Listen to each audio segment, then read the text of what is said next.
Super Saravana stores. Promo பார்க்கும்போதே தெரிக்குது. அந்த ப்ரொமோவில் பாருங்களேன், அதாவது ரெண்டு பேருக்குள்ள ஈகோவே கிடையாது. எப்பவுமே ஓப்பனிங்லேருந்து வருவாங்க, நம்ம பின்னாடியிலேருந்து வருவோம். அதாவது காரில் வந்து கமல் ரஜினி ரெண்டு பேரும் ஏறி உட்காந்துருப்பாங்க. அப்போ பார்த்தீங்கன்னா நெல்சனும் அனிருத்தும் பின்னாடி உட்காந்துட்டு வேற மாதிரியான ஒரு தீம் மியூசிக் இருக்கு, பப்புலகிரி பீத்தோன் வச்சு ஒரு தீம் மியூசிக் இருக்கு அப்படின்னு சொல்லுவார்.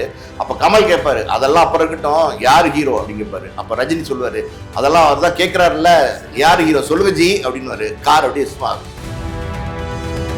அன்னைக்கு வந்து ரஜினி வில்லன், கமல் ஹீரோ 16 வயதுல. இன்னைக்கு வந்து யார் வந்து வில்லனா நடிக்க போறாங்க? நிச்சயமா பாத்தீங்கன்னா ரெண்டு பேரும் நண்பர்களா இருந்து நடிக்க போற மாதிரியான படமா இது இருக்கிறதுக்கு வாய்ப்பே இல்லை. ஒரு சண்டை, ஒரு மோதல், ரெண்டு பேரும் பல வருடங்களுக்கு அப்புறம் வராங்க. அப்படி இருக்கும்போது நெருப்பு தெரிக்கணுமா இல்லையா? நெருப்பு தெரிச்சாதான் அது வெற்றி. அந்த நெருப்பு தெரிக்கிற மாதிரியான ஒரு கேரக்டர் அது ரெண்டு பேருக்குமே இருக்க போது. இதுல என்ன சஸ்பென்ஸ் அப்படின்னா, யார் ஹீரோன்னு சொல்லி கேட்டிருக்காங்களே தவிர,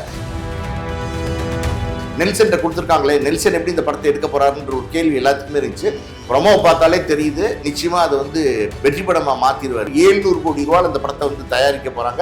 700 கோடி ரூபாய் பட்ஜெட்ல ஒரே சிங்கிள் படத்தை, பார்ட் 1 பார்ட் 2 இல்ல, சிங்கிள் படத்தை தமிழ் சினிமாவில் தயாரிக்க போறாங்கன்னா அது இந்த ரஜினி கமல் காம்பினேஷன் தான். 1000 கோடி நம்ம கனவாவே இருந்துட்டு இருக்குல்ல, இந்த படம் வந்து அதை நினைவாக்கிறோம். அதை நிச்சயமா 1000 கோடியை தாண்டியுமே கலெக்ட் பண்ணும். தமிழ் சினிமாவில் இருக்கிற டாப் ஸ்டார்ஸ் எல்லாருடைய செல்லப்பிள்ளை யாருன்னா அனிருத் தான். இன்னைக்கு வந்து அனிருத்தோட கொடி தான் வந்து பயங்கரமா வந்து உயரத்துல பறந்துட்டு இருக்கு. அனிருத் ஆல்ரெடி கமலோட விக்ரம் இன்னும் பல படங்கள் பண்ணியிருக்காரு. ரஜினியோட தொடர்ந்து எல்லா படமும் பண்ணிட்டு இருக்காரு. ரஜினி கமல் காம்பினேஷன்ல ஒரு படம், அது அனிருத்துக்கு மியூசிக் கிடைச்சிருக்கு அப்படின்னா உண்மையாலுமே பார்த்தீங்கன்னா அனிருத் வந்து புண்ணியம் பண்ணியிருக்காரு. அனிருத் வந்து உண்மையாலுமே புண்ணியம் பண்ணியிருக்காரு. ஆனால் இப்படி ஒரு காம்பினேஷன், இப்படி ஒரு ரெண்டு லெஜெண்ட் வந்து ஒரு படத்தில் ஒர்க் பண்ணுறாங்க. அந்த படத்துக்கு வந்து ஒரு சின்ன வயசு, அனிருத்துக்கு ரொம்ப ரொம்ப சின்ன வயசு, ஒரு யங்ஸ்டர் அனிருத் வந்து மியூசிக் பண்ணுற வாய்ப்பு கிடைச்சிருக்கு அப்படின்னா அது உண்மையாலுமே அனிருத் வந்து லக்கி தான். அதாவது வந்து அனிருத்துக்கு எங்கேயோ மச்சம் இருக்குல்ல, ஐ மீன் உடம்பெல்லாம் மச்சம் இருக்கு.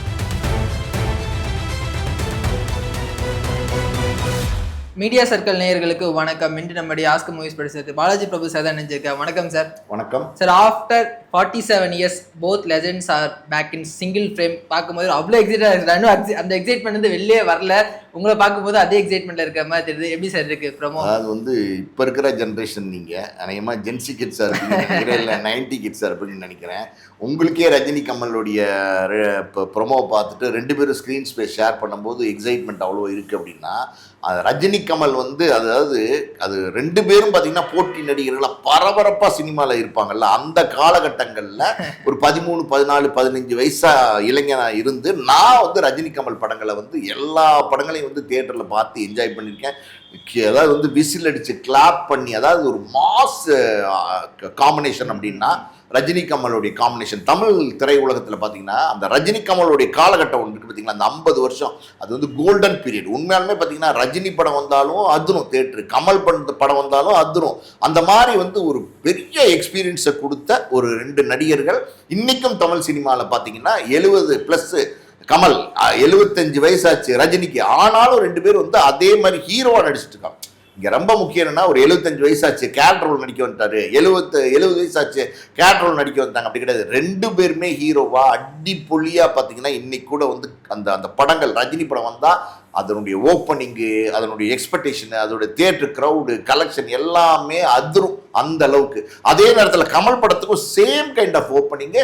கமலுக்குன்னு ஒரு டைஹார்ட் ஃபேன்ஸ், அதாவது ரஜினிக்குன்னு வந்து எப்படின்னா வெறித்தனமான ஒரு ஃபேன்ஸ், சூப்பர் ஸ்டார் அப்படின்னு. ஆனால் கமலை பொறுத்த வரைக்கும் பார்த்தீங்கன்னா உலக நாயகன் அப்படின்னு, விண்வெளி நாயகன் அப்படின்னு கொண்டாடக்கூடிய ஒரு ஃபேன்ஸ்.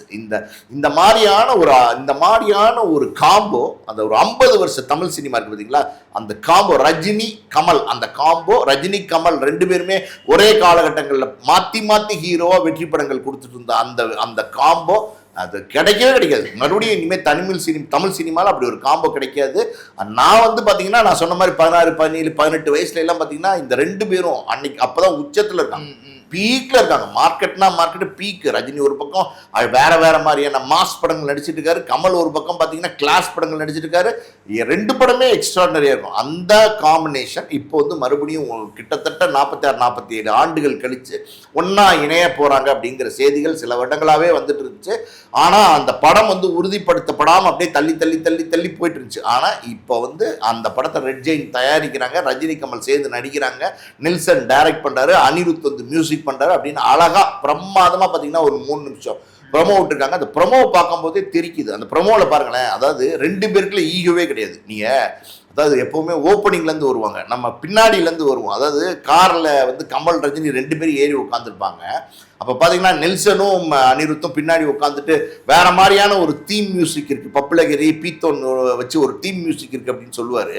அப்போ கமல் கேட்பாரு, அதெல்லாம் அப்புறம் இருக்கட்டும், யார் ஹீரோ அப்படின்னு கேட்பாரு. அப்போ ரஜினி சொல்லுவார், அதெல்லாம் அவர் தான் கேட்குறாருல்ல, யார் ஹீரோ சொல்லுங்க ஜி அப்படின்னுவாரு. கார் அப்படியே செமையா அதெல்லாம் வந்து உண்மையாலுமே சொல்கிறேன், யார் ஹீரோ யார் ஹீரோ அந்த கேள்வி வந்து அவங்களே எழுப்பிட்டாங்க.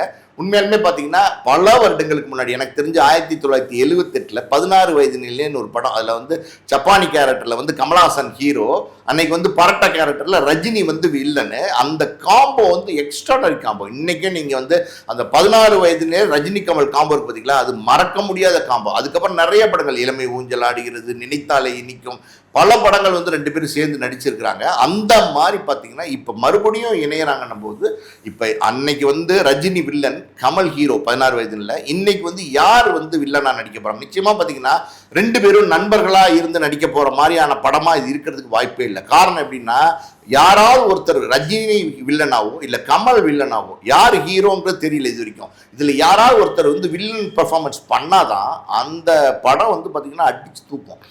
ஒரு சண்டை, ஒரு மோதல், 2 பேர் பல வருடங்களுக்கு அப்புறம் வராங்க. அப்படி இருக்கும்போது நெருப்பு தெரிக்கணுமா இல்லையா? நெருப்பு தெரிச்சாதான் அது வெற்றி. அந்த நெருப்பு தெரிக்கிற மாதிரியான ஒரு கேரக்டர் அது 2 பேருக்குமே இருக்க போது. இதுல என்ன சஸ்பென்ஸ் அப்படின்னா, யார் ஹீரோன்னு சொல்லி கேட்டிருக்காங்களே தவிர யார் வில்லன் அப்படின்றத சொல்லவே இல்லை. இதுல வந்து ரஜினிகாந்த் வந்து இன்ட்ரடியூஸ் ஆகும்போது வில்லனாக தான் இன்ட்ரடியூஸ் ஆனார். ஆரம்பத்திலே பார்த்தீங்கன்னா ரஜினி வந்து வில்லன், ஹார்ட் கோர் வில்லன். 26 படத்துக்கு மேலே ரஜினி வில்லனாவே நடிச்சுட்டு அப்புறம் தான் ரஜினி வந்து ஹீரோவா ஆனார். ஆனால் கமல் வந்து ஆரம்பத்துலேருந்தே ஹீரோவாக நடிச்சிட்டு இருந்தார். இப்போ வந்து இந்த படத்தில் ரஜினி வந்து ஹீரோவாகவும், அதாவது வில்லனாக நடிக்கிற கமலஹாசன் வந்து வில்லனாக இருந்தாலும் அது வேற மாதிரி இருக்கும். அதே நேரத்தில் பார்த்தீங்கன்னா பல வருடங்களுக்கு முன்னாடி ரஜினி வில்லனாக நடிச்சார்ல, அந்த பேட்டர்ன் ரஜினி இப்போ மறுபடியும் கொண்டு வந்தீங்கன்னா அது வேற மாதிரியான காம்பினேஷனாக இருக்கும். ரஜினி வில்லனா, கமல் ஹீரோவா, இது எப்படி சொல்றதுன்னே தெரியல. அந்த மாதிரி ஒரு படமா இருக்க போது, அது நிச்சயமா மிகப்பெரிய ஒரு கிளாஸ் மாஸ் படமா இருக்க போது. நெல்சன் கொடுத்துருக்காங்களே, நெல்சன் எப்படி இந்த படத்தை எடுக்க போறாருன்ற ஒரு கேள்வி எல்லாத்துக்குமே இருந்துச்சு. ப்ரொமோ பார்த்தாலே தெரியுது, நிச்சயமா அதை வந்து வெற்றி படமா மாத்திடுவார். வெற்றி படம் இல்லை, பெரிய லெவலில் 1000 கோடி கலெக்ட் பண்ணுமா தமிழ் சினிமான்னு கேட்குறாங்கல்ல. இந்த படமே பார்த்தீங்கன்னா 700-800 கோடி ரூபாய்க்கு மேலே செலவழிக்க போகிறாங்க, படத்திலே செலவழிக்க போகிறாங்க. ஒரு பக்கம் ரஜினிக்கு 225 கோடி, ரஜினிக்கு 225 கோடி கொடுத்தா கமலுக்கு 225 கோடி. அப்போ 2 பேருடைய சம்பளமே 450 கோடின்னும் போது அதுக்கு மேலே ஒரு 200 கோடி ரூபாய்க்கு மேலே காஸ்ட் ஆஃப் ப்ரொடக்ஷன், இல்லை 250 கோடி ரூபாய்க்கு மேலே காஸ்ட் ஆஃப் ப்ரொடக்ஷன், 700 கோடி ரூபாய் இந்த படத்தை வந்து தயாரிக்க போகிறாங்க. 700 கோடி ரூபா பட்ஜெட்டில் ஒரே சிங்கிள் படத்தை, பார்ட் 1 பார்ட் 2 இல்லை, சிங்கிள் படத்தை தமிழ் சினிமாவில் தயாரிக்க போகிறாங்க. அது இந்த ரஜினி கமல் காம்பினேஷன் தான். அப்படி 700 கோடி ரூபா வந்து தயாரிக்கிற படம் அதுக்கு மேல வியாபாரம் பண்ணுவாங்க. ஒரு 800 கோடிக்கு 850 கோடிக்கு வியாபாரம் பண்ணாங்க. அதையும் தாண்டி ஒரு கலெக்ட் பண்ணாதான் அது வந்து அதுக்கான மெரிட்டு. அப்போ அப்படி கலெக்ட் பண்ணோம் அப்படின்னா 1000 கோடி நம்ம கனவாவே இருந்துட்டு இருக்குல்ல, இந்த படம் வந்து அதை நினைவாக்கிறோம். அதை நிச்சயமா 1000 கோடியை தாண்டியுமே கலெக்ட் பண்ணும். ஜெயிலர் ஆடு வந்து ரஜினி சார் ஃப்ரேம் பாருங்க ஜி அப்படின்னு வந்து சொல்லுவார். அதே தான் நான் திரும்ப சொல்றேன், அந்த 2 பேரும் நடந்த அந்த ஃப்ரேமை பார்க்கும்போது அவ்வளோ எக்ஸைட்மெண்ட்டா இருந்துச்சு. கைதட்டி விசில் அடிச்சு என்ஜாய் பண்றாங்க தியேட்டர்ல. ப்ரொமோ பாத்தீங்கன்னா தியேட்டர்ல ரிலீஸ் பண்றாங்க. கமலா, ரோகிணி, இன்னும் 16 தியேட்டர்ல என்னமோ தமிழ்நாட்டில் ரிலீஸ் பண்ணிருக்காங்க. தெலுங்குல டப் பண்ணி பாத்தீங்கன்னா ஆந்திரா ப்ரொமோவே டப் பண்ணி ஆந்திரால ரிலீஸ் பண்ணிருக்காங்க, தெலுங்கானால ரிலீஸ் பண்ணிருக்காங்க, கேரளால வந்திருக்கு, கர்நாடகால வந்திருக்கு. அதாவது ஒரு இங்க பாருங்களேன், நம்ம ஸ்டேட்ல இருக்கிற 2 ஹீரோஸ் அவங்க வந்து எல்லா பக்கமும் வந்து அவங்களோட ப்ரொமோ வந்து போய் ரீச் ஆகுது. மற்ற மாநிலங்களில் கூட இந்த படத்துக்கு வந்து ஒரு ப்ரொமோக்கு வந்து ஒரு பெரிய எக்ஸ்பெக்டேஷன். எல்லாரும் போய் இந்த படத்தை, இந்த ப்ரொமோவை பார்த்து என்ஜாய் பண்றாங்க, கொண்டாடுறாங்க, விசில் அடிச்சு கிளாம் பண்ணி ஆட்டம் பாட்டம் கொண்டாட்டம். பார்த்தீங்களா கமலா தியேட்டர், ரோஹிணி தியேட்டருடைய அந்த ஸ்னாப்ஸஸ்லாம் வருது, கட்டிங்ஸ்லாம் வருது, அடிச்சு என்ஜாய் பண்றாங்க. அந்த மாதிரி ஒரு என்ஜாய்மெண்ட்டை சமீபத்தில் இருக்கிற ரசிகர்கள் இருக்காங்களா, அதுவும் குறிப்பா அதாவது ரஜினி உடைய காலகட்டத்தில் ஒரு ரசிகர்கள் இருப்பாங்க. அவங்க எல்லாருமே இன்னைக்கு வந்து 55+ இருப்பாங்க, இல்லை 60+ இருப்பாங்க. ஆனா இன்னைக்கு இருக்கிற அது இங்கதான் அவங்க 2 பேரும் வெற்றியாளர்களா இருக்காங்க. இந்த ஜென்சி கிட்ஸ் 2K கிட்ஸ் இருக்காங்கல்ல, இவங்களும் என்ஜாய் பண்ணாங்க. விஜய், அஜித், தனுஷ், சிம்பு, அப்படி சிவகார்த்திகேயன், பிரதீப் ரங்கநாதனை கொண்டாடுற அதே குரூப் ரஜினியும் கமலையும் என்ஜாய் பண்றாங்க அப்படின்னா அவங்களுடைய வேல்யூ பாருங்க. அந்த மாச 50 வருஷமா ரெண்டு பேரும் தக்க வச்சுட்டு இருக்காங்க. அதுக்கு ரெண்டு பேருமே கடுமையா உழைப்பு போடுறாங்க, ரெண்டு பேருமே கடுமையா வந்து நடிக்கிறாங்க, ரெண்டு பேருமே வந்து பாத்தீங்கன்னா சினிமாக்கு உண்மையா இருக்காங்க, நேசிக்கிறாங்க சினிமாவை. அதுதான் அந்த வெற்றியை கொண்டு வந்திருக்கு. இந்த ப்ரொமோவே நீங்க வந்து அதாவது நீங்க வந்து யூடியூப்ல பார்த்துட்டு போன்ல பார்த்துட்டே கிளாப் பண்ணணும், என்ஜாய் பண்ணணும்னு நினைக்கிறீங்க. அது வந்து தியேட்டர்ல பாருங்க, அது வேற மாதிரியான ஒரு வைபா இருக்கு, வேற மாதிரியான ஒரு என்ஜாய்மெண்டா இருக்கு. நிறைய செலிப்ரேஷன் போயிட்டு இருக்கு நம்ம பார்த்தோம். பட் ஆனால் யூடியூப்ல வந்து நம்ம பேசிட்டு இந்த டைம் வரைக்கும் 1 ஹவர்ல வந்து வெறும் ஒரு 5K வியூஸ் தான் வந்து போயிருக்கு. ரெட் ஜெயண்ட் தான் வந்து அவங்களோட யூடியூப் சேனலை ரிலீஸ் பண்ணியிருக்காங்க. ஏன்னா மோஸ்ட் ஹைப்படு ப்ரோமோ அப்படின்னும் போது அந்த வியூஸ் கம்மியாக போனதுக்கான காரணம் என்ன சார்? ஏதாவது டெக்னிக்கல் இஷ்யூவா இல்லை என்ன சார் ப்ராப்ளம்? எனக்கு தெரிஞ்ச டெக்னிக்கல் இஷ்யூவாக தான் இருக்கிறதுக்கு வாய்ப்பு இருக்குது. ஏன்னா வந்து டெக்னிக்கல் இஷ்யூ தான். ஏன்னா எப்படி சொல்கிறேன் அப்படின்னா, இது வந்து 1 ஹவரில் பார்த்தீங்கன்னா 2 lakhs வியூஸை தாண்டி போயிட்டுருக்கு, 5 lakhs வியூஸை தாண்டி போயிட்டுருக்கு, 3 lakhs வியூஸை தாண்டி போயிட்டுருக்குன்னா அது வந்து சரியான கவுண்ட்னு நம்ம எடுத்துக்கலாம். 1 ஹவரில் 5000 வியூஸே தாண்டாமல் வந்து 4500 4700 வந்து இந்த வியூஸ் முக்கிட்டு இருக்கு அப்படின்னா வேற ஏதோ டெக்னிக்கல் எரர், யூடியூப்ல வேற ஏதோ டெக்னிக்கல் எரர். அது அநேகமா பாத்தீங்கன்னா இப்ப நீங்க என்ன ஒரு 2 hours 3 hours கழிச்சு பாத்தீங்கன்னா அது சரியாகி வேற மாதிரியான வியூஸ் வந்து அது காட்டும். சாதாரணமான ஒரு படம் வந்தா, ரஜினி படம் வந்தாலே இம்மீடியட்டா 1 million 2 million 3 million கிராஸ் பண்ணும். சிவகார்த்திகேயனோட பராசக்தியே எவ்வளவு வியூஸ் போச்சு, இந்த விஜயோடைய வந்து ஜனநாயகன் ப்ரொமோ ரிலீஸ் பண்ணப்ப, ட்ரைலர் ரிலீஸ் பண்ணப்ப எவ்வளவு வியூஸ் போச்சு. அது எப்படி ரஜினி படத்தினுடைய ப்ரொமோ ரிலீஸ் பண்ணியிருக்கும் போது ரெண்டு பேருமே மாஸ் பர்சனாலிட்டி தமிழ் சினிமால அவங்களோட படத்தோட ப்ரொமோ பார்க்காம இருப்பாங்களா, வியூஸ் போகாம இருக்குமா? அது ஏதோ டெக்னிக்கல் எரர். ரெண்டு பேரோட காஸ்டியூம் பார்க்கும்போது இந்த ரெட்ரோ ஸ்டைல் இருந்தது நம்மளால பார்க்க முடியும் சார். ஏன்னா இப்போ வந்து நல்லா கமர்ஷியலா வந்து ரஜினி சார் ஒரு பேட்டர்ன், கமல் சார் ஒரு பேட்டர்ன் அடிச்சிட்டு இருக்கும்போது அந்த கோட் ஷூட், கூலர்ஸ், ஷூஸ் எல்லாம் பார்க்கும்போது அந்த ரெட்ரோ வைப் வந்து நமக்கு வருது சார். ஸோ என்ன மாதிரியான ஒரு கதையா இருக்கும் சார்? ரெண்டு பேருமே பயங்கர ஸ்டைலிஷா இருக்காங்க. பயங்கர, அதாவது வந்து ஸ்டைல்னா ஸ்டைல், அவ்வளோ ஸ்டைல் வந்து இந்த படத்துல பாருங்களேன். ரெண்டு பேரும் விட்டு கொடுத்து நடிக்க போறாங்கிறது ப்ரொமோலே வந்து காமிச்சிருக்காங்க. அதாவது கமல் வந்து ஒரு கோட்டை எடுக்க போறாரு, உடனே நெல்சன் சொல்றாரு ரஜினி சாரும் இதான் செலக்ட் பண்ணியிருக்காருன்னா உடனே வேற கோட்டை எடுக்கிறாரு. ரஜினி ஒரு ஷூ எடுக்க போறாரு, உடனே கமல் வந்து ரஜினி எடுக்கும்போது அவர் நெல்சன் சொல்றாரு கமல் சாருக்கு இதுதான் பிடிச்சிருக்கு, அவர் வேற ஒரு ஷூ எடுக்கிறாரு. அதாவது ஒருத்தருக்கு ஒருத்தர் விட்டு கொடுத்து நடிக்க போறாங்க. ஆனா நடிப்புன்னு வரும்போது ரெண்டு பேரும் பார்த்தீங்கன்னா பயங்கரமான போட்டி, நிச்சயமா போட்டியாக இருக்கும். ரஜினி எல்லாம் பார்த்தீங்கன்னா எந்த படமாக இருந்தாலும் சரி போட்டின்னு வந்துட்டா அந்த கோதால இறங்கி அடிக்கக்கூடிய ஒரு கேரக்டர். ஆனால் கமலுக்கு சொல்லியா தரணும். கமல் வந்து பிறக்கும் போதே வந்து நடிச்சுட்டு தான் பிறந்திருப்பார்னு நினைக்கிறேன். அவர் வந்து அவருடைய ஸ்டைலோ, அவரோட டயலாக் டெலிவரியோ, அவரோட லுக்கோ, பர்சனாலிட்டியோ எதையுமே நம்ம வந்து கமலுக்கு வந்து நடிக்கிறாருன்னே தெரியாது. கமல் வந்து நடிக்கிறாருன்னே தெரியாது. அப்படி ஒரு நடிகர், அதாவது பிறவி கலைஞர் தான் வந்து கமல். அவருக்கு இப்படி ஒரு வாய்ப்பு கிடைச்சிருக்கணும் போது அந்த வாய்ப்பை வந்து கமலும் விட்டுற மாட்டாரு, ரஜினியும் விட்டுற மாட்டாரு. ஸோ ரெண்டு பேருமே வந்து படம்னு வரும்போது அந்த படம் வந்து ஆடியன்ஸ்க்கு ட்ரீட்டாக இருக்கணுன்றதுனால தான் ரெண்டு பேரும் சேர்ந்து நடிக்கிறதுக்கு ஒத்துட்டு இருக்காங்க. இது பெரிய வியாபாரம் பண்றாங்க, இது பெரிய முதலீடு இதில் பண்றாங்க அப்படின்னும் போது ரெண்டு பேரும் அவங்களுடைய ஃபுல் எஃபர்ட் ஒன்று பார்த்தீங்களா, அதை நிச்சயமா இந்த ப்ராஜெக்ட்ல தருவாங்க. ஒன்று மியூசிக், இன்னொன்று சினிமாட்டோகிராஃபி, ரெண்டுமே பீக்ல இருந்துச்சு. குறிப்பாக வந்து அனிருத் அவர்களுடைய மியூசிக். அனிருத் பொறுத்த வரைக்கும் ரஜினி சாருக்கும் செல்லப்பிள்ளை, கமல் சாருக்கும் செல்லப்பிள்ளை, ரெண்டு பேர் சேர்ந்து நடிக்கிறான்னு அவர் வேற மாதிரி ஒரு மியூசிக் வந்து போட்டிருந்தாரு. அது எப்படி சார் இருக்கு? அது அனிருத்தை கேட்க வேணும். அனிருத் வந்து ரஜினியோட செல்லப்பிள்ளை, ரஜினியோட செல்லப்பிள்ளை மட்டும் இல்லை, இண்டஸ்ட்ரியில எல்லாருக்கும் செல்லப்பிள்ளை. கமலுக்கு செல்லப்பிள்ளை, விஜய்க்கு செல்லப்பிள்ளை, அஜித்துக்கு செல்லப்பிள்ளை, எல்லாருக்கும். அதாவது இன்னைக்கு தமிழ் சினிமாவில் இருக்கிற டாப் ஸ்டார்ஸ் எல்லாருடைய செல்லப்பிள்ளை யாருன்னா அனிருத் தான். இன்னைக்கு வந்து அனிருத்தோட கொடி தான் வந்து பயங்கரமா வந்து உயரத்துல பறந்துகிட்டு இருக்கு. அதுக்கேற்ற மாதிரி பாத்தீங்கன்னா அனிருத் வந்து அவருடைய மியூசிக்கு அது எப்படியாவது வந்து ஹிட் பண்ணிடுறாரு. இந்த ப்ரொமோலே பாத்தீங்களா, ஹாஜா ஹாஜான்னு ஒரு மியூசிக் யூஸ் பண்ணியிருக்காரு.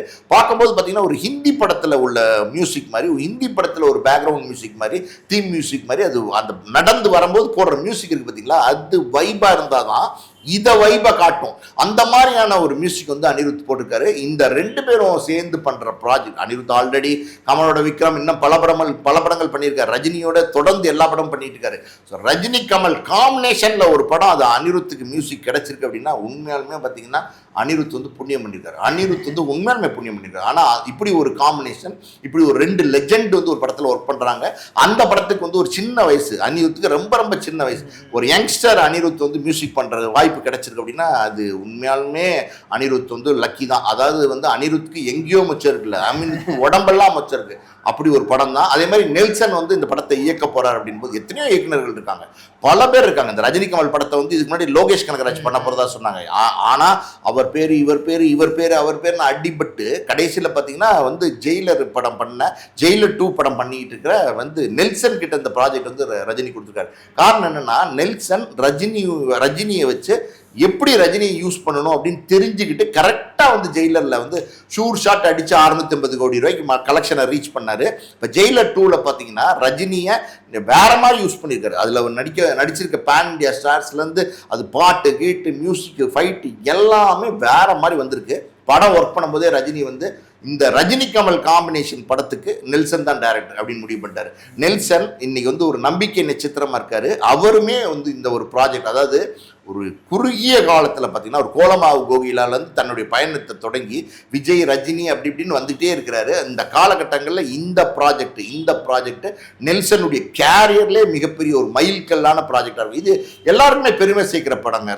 ராஜீவ் மேனன் வந்து சினிமோட்டோகிராஃபி பண்ணார் பல வருஷங்களுக்கு அப்புறம். இது வந்து எப்படின்னா ரஜினி கமல் அந்த படத்தை இயக்கக்கூடிய இயக்குனருக்கும் மிகப்பெரிய பெருமை. இது வந்து எப்படி சொல்றது, தமிழ் சினிமா வரலாறுன்னு ஒன்று இருக்கு பார்த்தீங்களா, அந்த வரலாறுல பதிக்கப்படுற படமா இருக்கும் இது. அதே மாதிரி அதில் மியூசிக் பண்ற அனிருத்லேருந்து அதில் ஒர்க் பண்ணுற எல்லாருமே அதில் ஒர்க் பண்ண போகிற ஹீரோயின்லேருந்து டோட்டல் க்ரூவே வந்து பார்த்தீங்கன்னா பெருமைக்கூடிய ஒரு படமாக இந்த படத்தில் நம்ம நடிச்சிருக்கோம். நம்ம லைஃப் டைம் அச்சீவ்மெண்ட் அப்படின்னு காலரை தூக்கி விட்டுக்கிற அளவுக்கு இந்த ப்ராஜெக்ட் ஒரு பெரிய ப்ராஜெக்டாக இருக்கும். சார் அதே மாதிரி ஒருத்தர் ஹீரோ ஒருத்தர் வில்லன் அப்படின்னா கூட பிரச்சனை. இப்போ 2 பேருமே ஹீரோவாக இருக்காங்கன்ற பட்சத்தில் நான் ஒரு கியூரியாசிட்டியில் கேட்குறேன், இவங்களை எதிர்த்து ப்ளே பண்ணக்கூடிய அந்த வில்லன் யாராக இருக்கும் சார்? அந்த பொட்டன்ஷியல் யார் சார் இருக்குது இந்தியன் சினிமாவிலே? எனக்கு தெரிஞ்சு பார்த்தீங்கன்னா கமல் ரஜினி 2 பேரும் சேர்ந்து ஒரு படம் நடிக்கிறாங்கன்னும் போது அந்த ப்ராஜெக்டில் வந்து கமல் ரஜினி நண்பர்களாக காட்டுறதுக்கு வாய்ப்பே இல்லை. 2 பேரும் ஒத்துமையாக போகிறாங்க, 2 பேரும் சேர்ந்து ஒரு விஷயத்த பண்ணுறாங்கன்னு காட்டுறதுக்கு வாய்ப்பே இல்லை. ஏன் அப்படின்னா இவங்க 2 பேருமே தமிழ் சினிமாவோட மிகப்பெரிய ஆளுமைகளாக இருக்காங்க. அதாவது 2 பேருமே கூர்மையான ஆயுதம். 2மே வந்து 2 கூர்மையான ஆயுதம். அந்த கூர்மையான ஆயுதம் அப்படின்னா இந்த வால் அப்படின்றது கையில் வந்து ரஜினி கையிலையும் இருக்குது, கமல் கையில் இருக்குது. அப்போ அந்த வாலை வச்சு 2 பேரும் சண்டை போட்டால் தானே அது வந்து நல்லாயிருக்கும். இப்படின்னு சண்டை போட்டால் தானே நல்லாயிருக்கும். 2 பேரும் ஆளுக்கு ஒரு வாலை வச்சுக்கிட்டு வேற ஒருத்தனோட சண்டை போட்டால் அந்த வைப், அந்த என்ஜாய்மெண்ட் வந்து கிடைக்கவே கிடைக்காது. அதனால் எனக்கு தெரிஞ்சு இந்த படத்தில் ரஜினி கமல் சேர்ந்து நண்பர்களாவோ இல்லை 2 பேரும் சேர்ந்து ஒரு விஷயத்த பண்ணுறாங்க, வேற ஒருத்தர் வில்லனை காமிச்சு அட்டாக் பண்ணுறாங்கிறதுக்கு வாய்ப்பே இல்லை. கதை எப்படி இருக்கும் அப்படின்னா ரஜினி கமல் 2 பேருக்கும் நட்பு இருக்கலாம். அதுக்கப்புறம் ஒரு காலகட்டத்தில் வந்து 2 பேரும் போட்டியாளர்களாக மாறலாம். வில்லனா கூட இருக்கணும்னு அவசியம் இல்லை. 2 பேருக்கு ஒரு ஈகோ கிளாஷோ வேற ஏதோ ஒரு பிரச்சனையோ வந்து 2 பேரும் ஒருத்தருக்கு ஒருத்தர் முரண்பட்டு 2 பேருமே சண்டை போடக்கூடிய ஒரு சூழ்நிலை அவங்களுக்கு வரலாம். அப்படி ஒரு கதைக்களமாக தான் இருக்கும். அப்படி வந்து ஒரு காலத்தில் நண்பர்களாக இருந்து அப்படியே வந்து 2 பேரும் மோதிக்கிற மாதிரியா ஒரு செகண்ட் ஹாஃப் இருக்க போகுது அப்படின்னா அது எப்படி சொல்றதுன்னே தெரியல. அப்படி ஒரு படமா நிச்சயமா இருக்கும். அதுக்கு தான் வாய்ப்புகள் இருக்கே தவிர நண்பர்களா சேர்ந்து கட்டிப்பிடிச்சு நடிக்கிறதுக்கு வாய்ப்பே இல்லை. நெல்சன் அவர்களுக்கு முன்னாடி இருக்கக்கூடிய சவால்கள் என்ன செய்யணும், ஒருத்தருக்கு நீங்கள் ஸ்க்ரீன் பேஸ் அதிகமாக கொடுத்து இன்னொருத்தர் கம்மியாக கொடுத்தாலும் பிரச்சனை வரும், யாராச்சும் மேலே கீழே உயர்த்தி காமிச்சா கூட பிரச்சனை வரும். அப்படி இருக்கும்போது 2 பேரையும் மேட்ச் பண்ணுற அளவுக்கு கரெக்டாக பண்ணிடுவாரா சார் அவர்? இல்லை, நெல்சனுக்கு வந்து இது சவாலாக இருக்கும், ஆனால் சவாலாக இருக்காது. அது காரணம் என்ன அப்படின்னா 2 பேருமே பார்த்தீங்கன்னா இந்த படம் ரஜினி கமல் 2 பேரும் சேர்ந்து நடிக்க போகிறாங்கன்னும் போது 2 பேருமே மெச்சூர்டு பர்சனாலிட்டியாக மாறிட்டாங்க. 75-70+ போது ஒரு மன முதிர்ச்சியோடு இருக்கிற ஒரு நடிகர்கள். ஸோ சின்ன விஷயத்துக்காண்டி 2 பேரும் சண்டை போட்டுக்கிறதுக்கு வாய்ப்பே இல்லை. 2 பேரும் பல வருடங்களாக 50 வருஷமாக நண்பர்களாக இருக்காங்க. என்னதான் ஈகோ சின்ன பிரச்சனைகள் எது இருந்தாலும் அந்த நட்புங்கிறது 2 பேருக்குள்ள எப்போவுமே ஆழமாக தான் இருக்குது. நீங்கள் எங்கே பார்த்தீங்கன்னாலும் எந்த மேடை பார்த்தீங்கன்னாலும் கமலஹாசன் என்றைக்குமே ரஜினியை விட்டு கொடுத்ததில்லை, அது மாதிரி ரஜினி என்றைக்குமே கமலஹாசனை விட்டு கொடுத்ததில்லை. அப்படிப்பட்ட ஒரு நண்பர்களாக இருக்கிறாங்க, அப்படிப்பட்ட ஒரு திரை ஆளுமைகளாக 2 பேரும் இருக்கிறாங்க. அப்படின்னும் போது இந்த படத்துல வந்து 2 பேரும் நடிச்சா சில பிரச்சனைகள் வரலாம், இந்த படத்துல 2 பேரும் நடிச்சா சில ஈகோ கிளாஷ் வரலாம், இதெல்லாம் இவங்களுக்கு தெரியும். ஆனா அதை தெரிஞ்சிருக்கிறதுனால அதெல்லாம் எதுவுமே வராத அளவுக்கு அது ரொம்ப ரொம்ப ரொம்ப ரொம்ப ஸ்மூத்தா ஒருத்தருக்கு ஒருத்தர் பெரிய அண்டர்ஸ்டாண்டிங்கோட சவாலா எடுத்துட்டு இந்த படத்தை பண்ணுவாங்க. அது வந்து நெல்சனுக்கு வந்து அவங்களே சவாலை எடுத்துட்டு இந்த படத்தை பண்ணும்போது நெல்சனுக்கு அது பெரிய சவாலா இருக்காது. ப்ரோமோ பார்க்கும்போது படம் எப்படா ரிலீஸ் ஆகும் அப்படின்னு தான் எனக்கு வந்து தோணுச்சு. எப்போ சார் ரிலீஸ் ஆக வாய்ப்புகள் இருக்கு? எனக்கு தெரிஞ்சு பார்த்தீங்கன்னா இந்த படம் ரஜினி வந்து ஜெயிலர் 2 பண்ணிட்டு இருக்காரு. அந்த ஜெயிலர் 2 வந்து இப்போ ஜூலையில் வந்து ரிலீஸ் ஆக போகுது, 12ஆம் தேதி அப்படின்னு சொல்றாங்க. ஒரு பக்கம் இந்த படம் முடிஞ்சோடனே ராஜ்கமல் ப்ரொடக்ஷன்ஸ் இன்டர்நேஷனல், அது கமல் தயாரிப்பாளர், சிபி சக்கரவர்த்தி டைரக்ட் பண்ற அந்த படத்துல வந்து ரஜினிகாந்த் நடிக்க போறாரு. அதுக்குமே வந்து அனிருத் தான் மியூசிக். ஸோ அது ஒரு குறுகிய கால தயாரிப்பா வந்து எடுக்க போறாங்க. இன்னொரு பக்கம் கமல் பார்த்தீங்கன்னா அன்பறிவு ப்ராஜெக்ட் ஒன்று ரொம்ப நாளாக இருக்குது, அது ஒரு அடிபொலி ஆக்ஷன் படம், அதில் வந்து கமல் நடிக்க போகிறாரு. ஸோ இந்த ஜெயிலர் அது முடிஞ்சிருச்சு ஆல்மோஸ்ட், இன்னும் கொஞ்ச நாள் தான் ஷூட்டிங் இருக்குது. ரஜினி போர்ஷன் சுத்தமாகவே முடிஞ்சிருச்சுன்னு சொல்கிறாங்க. அப்படி இருக்கும்போது இனிமே வந்து அவருக்கு ரஜினி கான்சென்ட்ரேட் பண்ண போகிறது கமல்ஹாசனுடைய படம், அதாவது கமல்ஹாசன் தயாரிப்பாளர் இருக்கிற படம், அந்த சிபி சக்கரவர்த்தி படம். கமல் வந்து பார்த்தீங்கன்னா அந்த இவர் நம்ம அன்பறிவு படம் பண்ண போகிறாரு. ஸோ ரெண்டுமே குறுகிய கால தயாரிப்பு முடிஞ்சு 2 பேரும் சேர போகிறாங்க. அப்போ எப்போ அப்படின்னா எனக்கு தெரிஞ்ச ஆல்மோஸ்ட் பார்த்தீங்கன்னா இந்த படம் தொடங்குறதுக்கு 2026 அந்த அக்டோபர்ல வந்து வெளியிடுறதுக்கு பிளான் பண்ணியிருக்காங்க. அந்த 2 பேரும் ராஜ்கமல் ப்ரொடக்ஷன் அப்படி தீபாவளி நேரமா இருக்கிறதுக்கு வாய்ப்பு இருக்கு. அப்படின்னா அது முடிஞ்ச உடனே இந்த ப்ராஜெக்டை தொடங்குவாங்க. அப்படி உடனே தொடங்கினா எனக்கு தெரிஞ்ச அடுத்த தீபாவளிக்கு 2027 தீபாவளிக்கு இது வந்து பெரிய ட்ரீட் ஆகும். தகவலுக்கு ரொம்ப நன்றி சார். நன்றி.